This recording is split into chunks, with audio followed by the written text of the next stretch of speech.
Si es que yo hice bien este retrato y se parece a mí, deformado, obviamente, tiene como, es una caricatura, está como hinchado, se parece un poco más como a, no sé, como una pelota de fútbol con mi cara. Aún así hay una cierta como particularidad en ese retrato que permite a quien lo ve decir, ah, esta persona tiene esta edad o este rango de edad, tiene bigotes, o este de aquí como que es más musculoso que este, o este, por ejemplo, tiene las cejas más gruesas, cosas que son muy específicas y que te hacen pensar en una persona específica y si fueran paisajes en un lugar específico.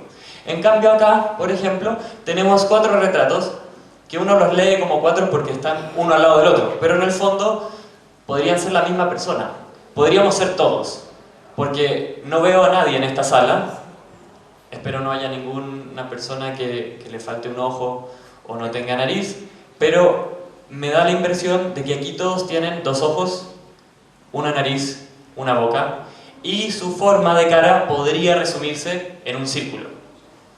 Entonces, en esta imagen tenemos que, a pesar de ser más interesante o como más impresionante la técnica que tienen estos retratos en particular, estos de aquí tienen una facultad, tienen una gracia. ¿Y cuál es esa gracia? Que todos podemos sentirnos identificados ahí.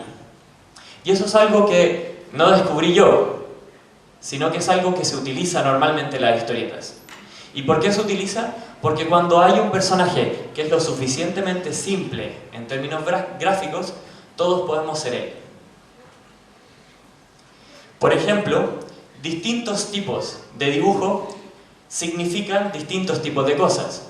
Si uno dibujara un ratón de manera realista, qué sé yo, o lo pinta con óleo y va al detalle, qué sé yo, puede ser un dibujo como muy decadente, como muy, qué sé yo, como triste, medio asquerosito, o le puede dar nervio a las personas que no le gustan los ratones, pero si uno lo dibuja, la manera en que lo dibujaba, por ejemplo, la compañía de Walt Disney en los años 30, es el mismo tema.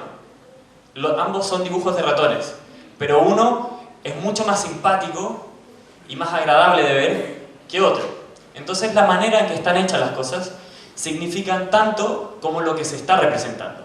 En este caso, por ejemplo, tenemos una imagen que es sacada de una película que se llama El Club de la Pelea. No sé si ustedes la han visto, pero llega un momento en donde los personajes cambian los instructivos de seguridad, muy parecido a lo que vimos al principio de esta clase, para saber dónde está la salida y qué sé yo, de un avión. Cuando uno se sube a un avión, por mucho que uno confíe en la tecnología que hace que los aviones sean más seguros que los autos, uno no sabe cómo funciona un avión. Entonces le genera un poco de susto, porque está volando, y eso siempre es especial. Entonces, quienes hayan tenido el privilegio de subirse a un avión, o hayan visto películas sobre aviones, sabrán que hay instructivos en donde te dicen, bueno, si en el caso de emergencia uno debiera ponerse la máscara de oxígeno, o abrocharse el cinturón de seguridad por cualquier eventualidad. Ellos cambiaban esos instructivos, que eran muy sobrios y que tienen este mismo tipo de línea, que es un tipo de línea muy segura, valga la redundancia, o sea, el tipo de línea no es que cada vez que describen el pantalón hay 50 líneas así como para describirlo, sino que es una línea segura que describe exactamente lo que quiere describir y que da cuenta de seguridad. Aquí el cambio de tema, si bien también es la seguridad, pero las expresiones, por ejemplo, de esta persona que se está ahogando y tiene cara de desesperada, o esta persona que se está incendiando o está ahorcada con el chaleco de salvavidas, es algo que a nosotros nos podría generar mucha inseguridad. Pero la idea era hacer un viaje que fuera lo suficientemente extraño, porque caminar con una tortuga de Santiago a Talca, ya solo caminar de Santiago a Talca, un recorrido que solamente se puede hacer o uno hace en bus o en tren o en auto, nadie hace caminando, ya es lo suficientemente extraño para darle pie a que ocurran cosas extrañas. La idea era que ocurrieran estas cosas extrañas y a partir de estos hechos inventar una fábula que se basara en estos hechos. De la misma forma en como los mitos o las leyendas, la gracia que tienen es que están basadas en la realidad, por mucho que no representen la realidad completa. Son mentiras. Decir que la luna es de queso es mentira, porque la luna no es de queso. Al menos eso nos dicen los astrónomos. Pero hay una luna y parece de queso. Entonces, por mucho tiempo la gente pensó o quiso creer que la luna era de queso porque era una forma de explicar el mundo que era una mentira, pero tenía una base en la realidad. Aquí, al hacer, por ejemplo, una fábula en donde la tortuga fuera un personaje principal y yo, qué sé yo, era tomado tomado preso por una persona que se parece casualmente a este carabinero, tenía cierta como rendimiento estético solo por el hecho de que estaba basado en una realidad. Y al aparecer en la tele o aparecer en los diarios, como que al leer una fábula en donde se trata de una persona que camina con una tortuga de Santiago tal, que uno dice, pero esto, ¿qué parte es de ficción y qué parte es realidad? Bueno, para no profundizar más en eso, me gustaba mostrarles esta imagen porque este también tiene un estilo de dibujo muy distinto al de los 4 retratos de tus amigos nuevos o los 4 retratos de varios artistas en donde uno era hiperrealista y el otro era muy sintético, rayando en lo abstracto, y aquí hay como una combinación, está en la mitad, como que el dibujo se ahorra muchas cosas, o sea, no hay muchos detalles en la cara, pero sí hay lo suficientes como para que uno diga, este tipo es muy delgado, con una postura así un poco como desgarbada, este personaje de atrás le falta un poco de ejercicio, pero es claramente un carabinero, no cualquier persona. Entonces, yo en general, como dibujante, he tratado de utilizar distintos tipos de dibujo. Por ejemplo, aquí tengo un pequeño flyer que hice para unas clases que realizaba de historietas, en donde hay distintos tipos de dibujos. Está este personaje, que es muy simpático, al menos a mí me lo parece, y yo creo que objetivamente tiene más posibilidades de ser como un lienzo en blanco para cada uno.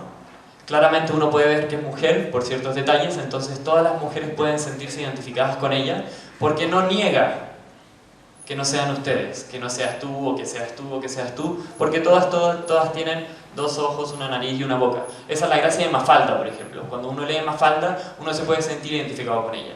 Cuando uno lee Tintín, lo mismo. Por ejemplo, otros estilos de dibujos que son más detallistas, pero igualmente sintéticos, o otros que son más hiperrealistas, pero surrealistas, en donde la combinación entre algo bastante real y algo que es improbable genera como una sensación de extrañeza que es bien entretenida. O aquí, por ejemplo, otro tipo de dibujo.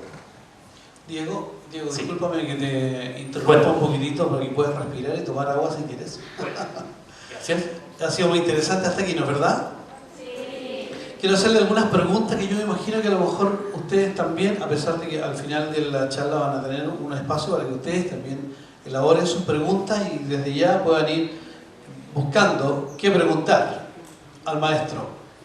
Pero yo quiero preguntarte, Diego, que me causa una impresión, ¿cómo es que, no sé si tan técnico, pero cómo es que se desfigura una figura humana real para poder colocarla en una caricatura? ¿Qué elementos tomas en cuenta para poder desfigurarla, pero sin que se desfigure tanto que no se parezca, sino que realmente sea tu rostro o la del carabinero, etc.? ¿Cómo ocurre eso? Por ejemplo, hay distintas formas de realizarlo, y esa es la gracia y la flexibilidad y como el potencial que tiene la caricatura para que mucha gente se dedique a la caricatura y no sienta que todo está hecho, como sentir la posibilidad de decir algo. Hay caricaturas muy distintas, hechas con técnicas muy distintas, pero en el fondo uno tiene que tener claro cuál es el objetivo. Si por ejemplo uno quiere hacer la caricatura del profesor, para que sus compañeros se rían en clase y pasarlo así escondido, no estoy fomentando que lo hagan, uno debiese como reconocer en el profesor cuáles son aquellos rasgos que se destacan sobre otros. Por ejemplo, Si alguien es flaco, uno puede como exagerar esa delgadez. Si alguien tiene barba, puede exagerar esa barba. Si alguien tiene los ojos grandes, puede hacerlos más grandes. Como en general, como nosotros vemos tantas caras, todo el día uno tiende a comparar. Y tiende como a tirar promedios. O sea, por ejemplo, viéndolos a todos ustedes, yo me puedo dar cuenta que todos se parecen en muchas cosas, pero si los veo uno a uno, cada uno tiene diferencias de esas cosas. Y quizás esas diferencias, si se exageran un poco, pueden hacer y lograr el cometido de hacer algo divertido que se reconozca. En el caso, por ejemplo, de las caricaturas que yo mostraba acá, si se fijan, en este caso mi objetivo no era necesariamente hacerlos divertidos, exagerando las falencias o las cualidades de cada uno, sino que en el fondo yo lo que quería hacer era hacerlos parte de un mismo grupo, como si, sin disfrazarlos, hacerlos parte de algo. Y es por eso que si se fijan, por ejemplo, Roy, que es el que está acá, tiene unos ojos muy distintos a los que tengo yo. A Roy, por ejemplo, se le ven los párpados de arriba, tiene muchas ojeras, por ejemplo, o aquí Tomás tiene muchas pestañas y tiene muchas cejas y tiene los ojos verdes. Mis ojos son caídos, estos ojos tienen como una dirección hacia adentro, o sea, así como si estuvieran enojados, como más polinésico, pero en el fondo la distancia que tienen estos ojos es equivalente en los cuatro, y no sucede así en la realidad. Entonces, en el fondo, mi objetivo era disfrazarlos de algo, hacerlos pertenecer a una misma cosa. Cuando uno quiere hacer algo divertido, exagera, por ejemplo, las cosas que son divertidas. Cuando uno quiere enaltecer a alguien, puede, por ejemplo, exagerar o fomentar y potenciar esas cualidades que lo hacen, por ejemplo, heroico. Si alguien quisiera dibujar, qué sé yo, al tipo más seco a la pelota, o la chica que ganó el campeonato de matemáticas, por ejemplo, podría hacer dibujos que tuvieran exageraciones o estrategias gráficas similares a, por ejemplo, hacer una caricatura de un profesor para que se rían, pero exagerando cosas que quizás nos hacen pensar que esa persona es más inteligente que el resto, o que al menos se dedica más a eso, o que tiene un talento en particular para el fútbol que otros no tienen, entonces de pronto como engrosar las piernas o hacer cosas así. En el fondo, cuando uno dibuja, sobre todo en la caricatura, que es un arte muy particular y que requiere de mucha concentración, uno tiene que ver a la persona, analizarla y decidir qué es lo que quiere hacer. Si quiere reírse, si quiere hacer un homenaje, si quiere relacionarlo con otra cosa. También hay caricaturas que la única gracia que tienen es relacionar una imagen con otra, por ejemplo. Eso. Yo dibujo mucho, dibujo todo el día, entonces hacer estos personajes, llegado un momento, me resulta bastante fácil, porque ya tengo la soltura. Entonces, a veces para hacer historietas, es bueno como encontrar el dibujo no solamente que represente mejor lo que uno quiere decir, sino que también una manera simple y rápida que vaya un poco a la velocidad de la cabeza de cada uno. Porque cuando uno tiene una historieta y dice, yo voy a hacer El Señor de los Anillos versión chilena, y va a ser increíble porque son 4 tomos, en la primera generación van a haber 150 personajes y tenerlo todo en la cabeza, pero hacer eso en historieta sería muy difícil si es que uno no elige un tipo de dibujo que le resulte fácil y le evite esas frustraciones. Por otro lado, este es un flyer que yo hice cuando vine al teatro que está aquí bien cerca, el Teatro Regional del Maule, a tocar con Camilo Moreno. Y este tipo de dibujo en particular yo lo empecé a utilizar mucho en los flyers por 2 cosas. Primero, porque era un tipo de dibujo que yo podía hacer rápidamente, entonces como toco harto, me toca presentarme en distintos lugares de Chile o en otros lugares, y tengo que hacer afiches para que la gente vaya. Entonces, al tener que hacer tantos, es bueno como reducir un poco la dificultad. Entonces estos dibujos son como bastante simples. Pero hay otra cosa que me interesa muchísimo, que es que como dibujante uno en general trabaja solo.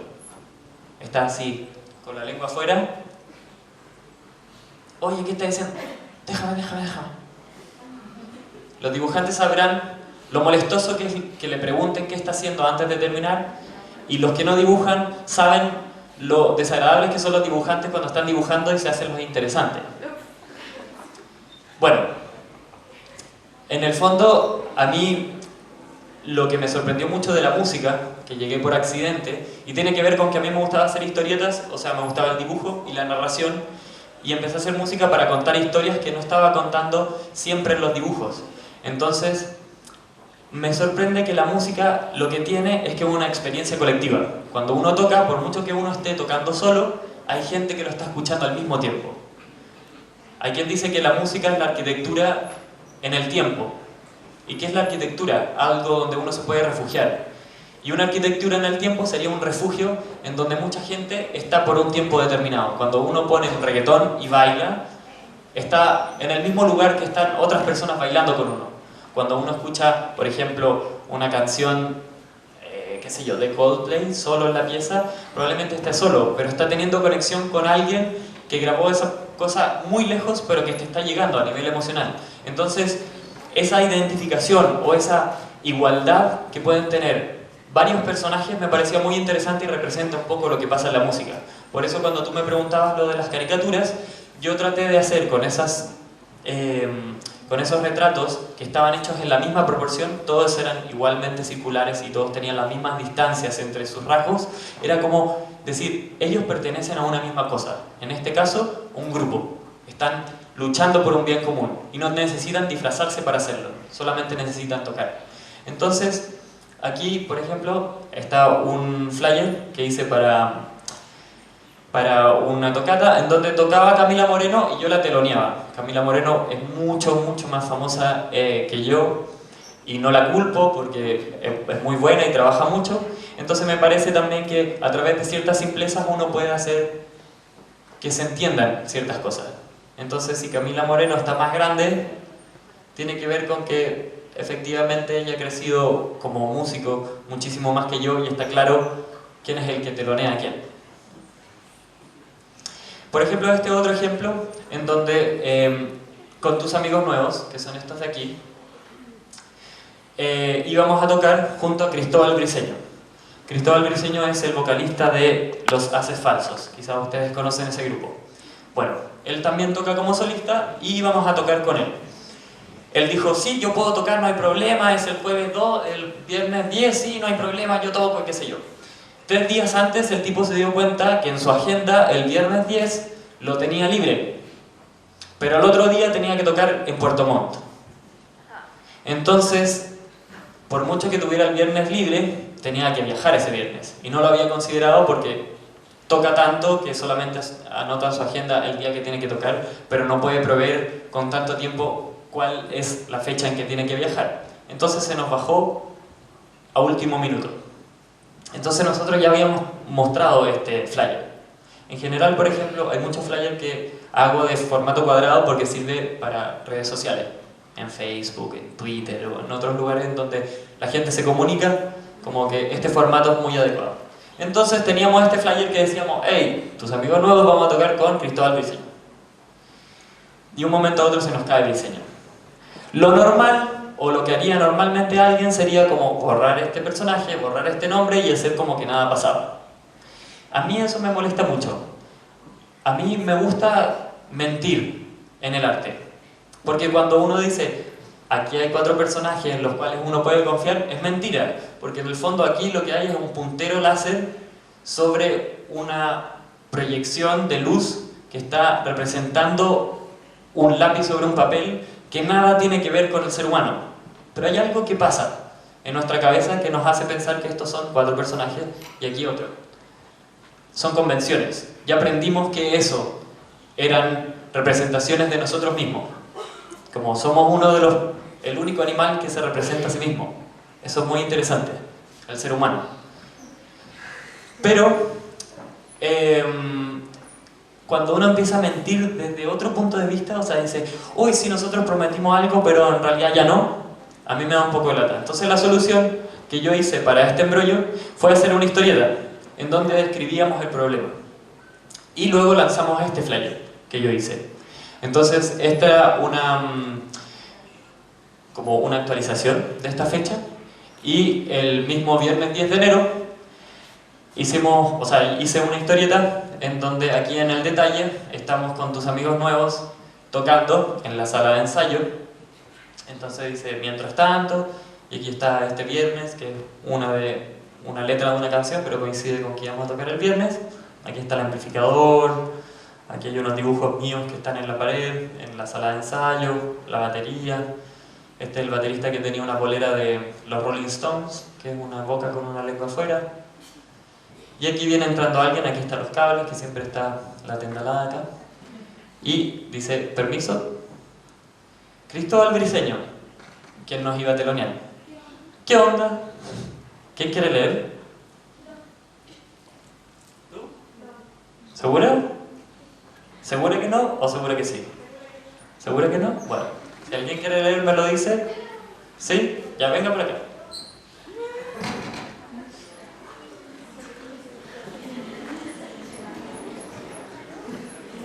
¿Cuál es tu nombre? Dígalo al micrófono. Manuel. Ya, Manuel, léanos qué dice la historieta. ¿Quiere ir a sentarse que ve mejor desde allá? Sí, ya, vaya a sentarse con el micrófono. Vamos a partir entonces del comienzo. Ya, ahí está. Mientras tanto, este viene, permiso. Muy bien. Ahora me gustaría que pusieras voces cuando hablan distintos personajes. ¿Puede ser? Ya. Mientras tanto.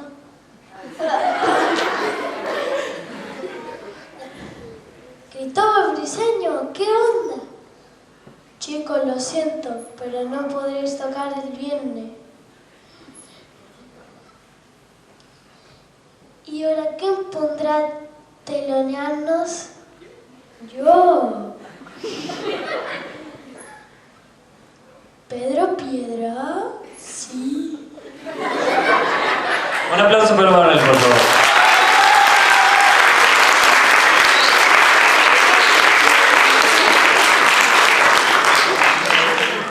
Y otro aplauso para Pedro Piedra, que nos ayudó esa vez.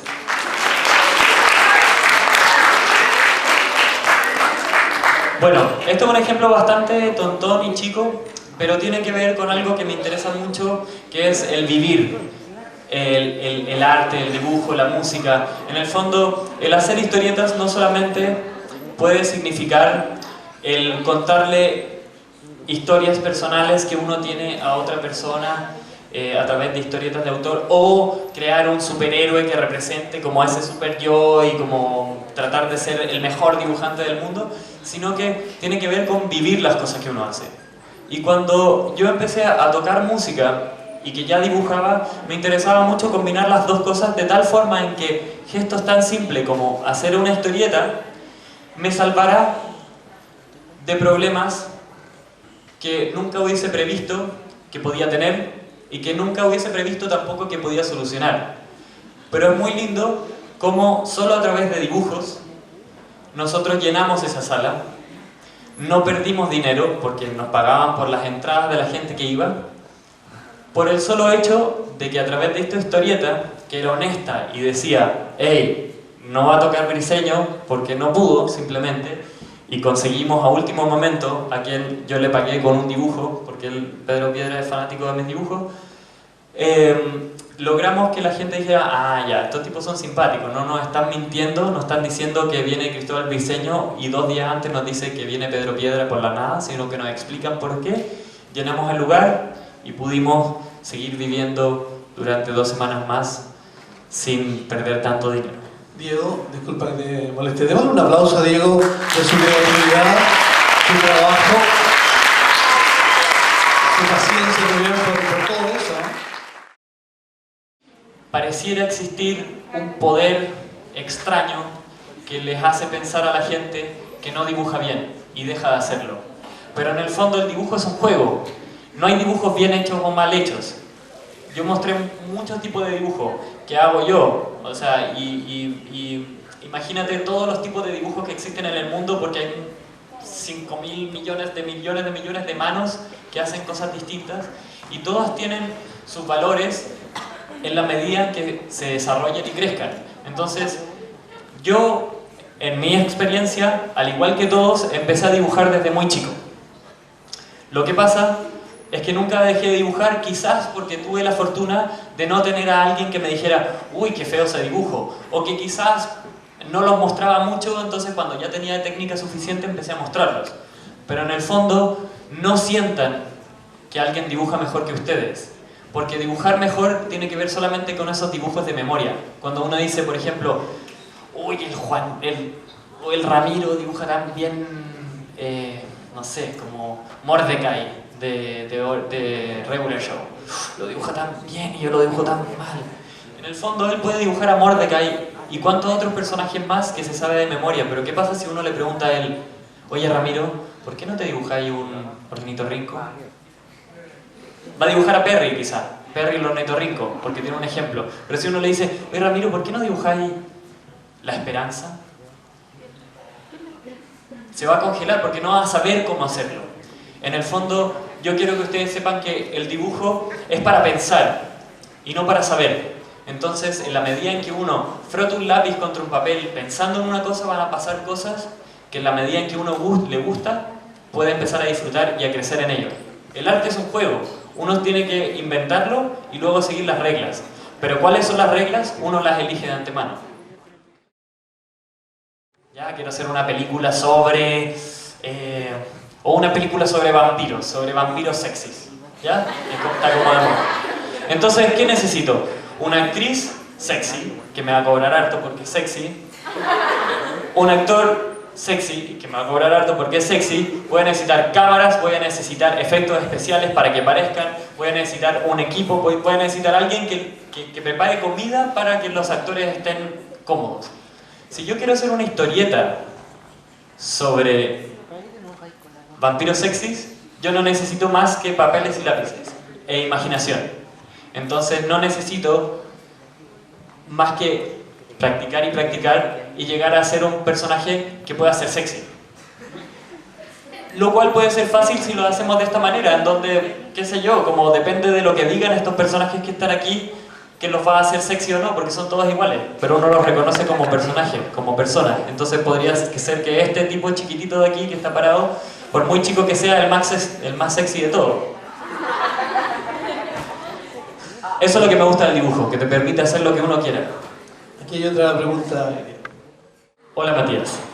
Bueno, yo empecé de chico a dibujar, pero no empecé a hacer caricaturas al tiro, así que en eso sí tengo respuesta. Yo empecé a hacer caricaturas más o menos, creo recordarlo, quizás hice unas antes, pero era muy chico, cuando estaba en el colegio y las hacía de los profesores. Me gustaba hacer caricaturas de los profesores y no solamente se las mostraba a mis compañeros para que se rieran, no solo del profesor, sino que del dibujo, sino que también se las mostraba a los profesores. Me parecía como entretenido. De hecho, muchos profesores me agarraron buena solo por el hecho de que los hacía parecidos. Y da lo mismo si me iba bien o no en la materia que ellos impartían. Gracias. Otra pregunta, una niña. Hola, mi pregunta es, ¿qué te conlleva a ti a dedicar tu vida al arte y no dejarlo únicamente como un hobby? Un aplauso para esa pregunta, por favor.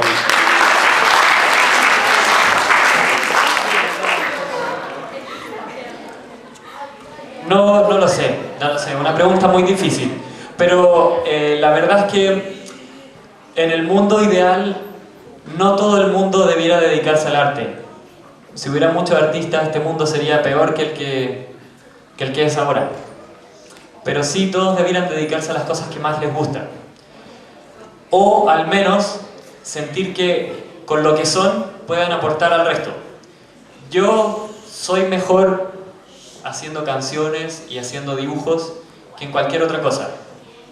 Entonces prefiero contribuir de esta manera a los demás que simplemente, por ejemplo, dedicarme a hacerme millonario de otra forma en donde no le aporto nada a nadie. Porque hay gente que tiene hobbies, yo también tengo hobbies. O sea, no porque trabaje en algo que me guste, no significa que haga otras cosas que también me parecen muy entretenidas. Pero en el fondo, yo no solamente lo paso bien haciendo estas cosas, también sufro porque tengo que hacer ilustraciones para clientes, para medios que me las piden muy rápido si tengo que hacerlas, y es un compromiso en el cual yo ya estoy metido y no puedo dejar de cumplir. O a veces tengo que terminar un disco y para eso tengo que pasar de largo componiendo ciertas cosas, o tengo que hacer una historieta y tengo que pasar de largo o trabajar muchas horas para terminarla. Pero en el fondo hago estas cosas porque es donde me siento más capaz de aportarle al resto. No sé si puedo ocupar esta pregunta como cierre, porque es una muy buena pregunta. Hay una frase que dijo, bueno, ustedes lo sabrán, ¿no? ¿Quién dijo esa dar hasta que duela? ¿Quién sabe quién dijo dar hasta que duela? El Padre Hurtado, sí. ¿Quién es el Padre Hurtado? ¿Saben? ¿No? Bueno, el Padre Hurtado es quien creó el Hogar de Cristo. ¿Ya? Y tenía una frase que se llamaba, o sea, que es muy conocida, que es dar hasta que duela. ¿Ya? Y esta frase, me parece que en su tiempo, el San Alberto Hurtado ya murió hace un tiempo, y cuando estaba vivo era otra época, y el decir dar hasta que duela probablemente fue muy útil, porque la gente que daba un poquito, por ejemplo, o sea, como que, ay, voy a ayudar a los pobres, entonces daban así como lucas y en realidad tenían millones de dólares en el banco, o regalaban ropa y regalaban la ropa que estaba rota y no la ropa que les servía. Entonces en el fondo era una frase utilitaria. ¿En qué sentido? Como dar hasta que duela, o sea, dar cosas que te duelen. Porque él se relacionaba con gente que estaba muy desapegada, había mucha desigualdad en esa época. Entonces el decir dar hasta que duela era una forma de decir, hey, despierten, como que no regalen la ropa que tienen rota, sino que regalen cosas que realmente sirvan, pongan un poquito de su parte para ayudar a los demás. Pero a mí esa frase, hoy por hoy, o al menos en mi vida, me parece que está errada. ¿Por qué? Porque implica que el dar, el compartir algo, implica o conlleva sufrimiento.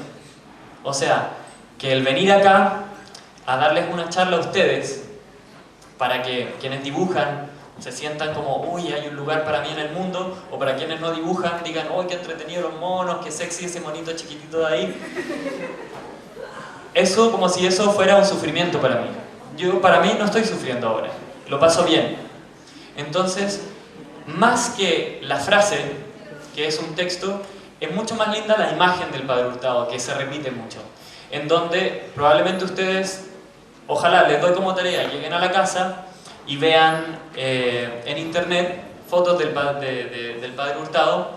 Yo no soy particularmente católico, no quiero evangelizarlos ni nada, pero me parece una imagen y una frase que todo el mundo conoce o que puede tener fácil acceso en Chile y que representa muchas cosas. Que sale el Padre Hurtado con un chuzo trabajando la tierra. ¿Ya? Y es una imagen así. Está en una escultura de metal que está en el Hogar de Cristo, que acá hay en Talca, en todos lados donde hay hogares de Cristo, esa imagen se representa. Esa imagen sale el Padre Hurtado con un chuzo trabajando la tierra, pero si uno le ve la cara, el tipo está sonriendo. Y a mí me parece que eso es mucho más importante que la frase, o mucho más significativo, porque el tipo está trabajando la tierra, o sea, es un cura, podría ser cualquier otra cosa, podría ser un empresario, podría ser un artista, podría ser un vendedor de maní, pero en el fondo el tipo lo que está haciendo, el esfuerzo que está haciendo, lo está disfrutando. Y eso hace que nosotros como sociedad empecemos a compartir de una manera natural y no porque sea un esfuerzo o un sacrificio. Bien, les agradecemos a ustedes también que hayan venido. Gracias a Paula Correa, que ha hecho la coordinación para que ustedes estén aquí. Vendrán otros Ojo con las Artes, que viene el 14 de mayo en la Semana de Educación, con la organología, el folclore de Chile, para construir instrumentos en artesanía. Ah, sí, la última cosa, así como un pequeño autobombo. Si le llegara a interesar no solamente buscar al Padre Hurtado, la imagen del Padre Hurtado, sino que también escuchar la música o ver más dibujos, se pueden meter, si es que tienen acceso a internet, se pueden meter a la página uvarobot.cl, uva como la fruta de la que se hace el vino y robot como los robots.cl, y ahí pueden bajar absolutamente gratis música que hago yo con varios artistas o tus amigos nuevos u otros músicos que también están ahí y están gratis para descarga, así que si les interesa la música, los invito a bajar ahí.